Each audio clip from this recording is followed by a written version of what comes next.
দেখেন, আমি যদি ইচ্ছা করি তাহলে ফেসবুকে, ইউটিউবে, ইনস্টাগ্রামে, টিকটকে এমন কিছু ভিডিও তৈরি করে ভাইরালও হব, লাইক কমেন্ট শেয়ারও হবে, ফলোয়ার্সও হবে এবং অনেক কিছু অর্জন করতে পারবো। কিন্তু এগুলো দিয়ে কি লাভ হবে আমার? আখিরাতে আমি এগুলো দিয়ে কি করব? পরকালে তো এগুলো কোনো কাজেরই নাই আমার।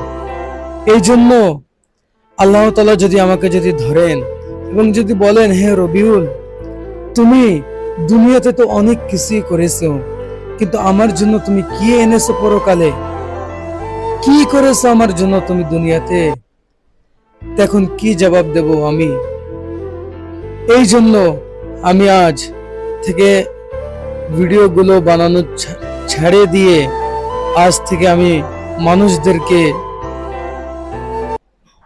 দিনের পথে ফিরে আসার মতন মোটিভেশন বক্তব্য দেব।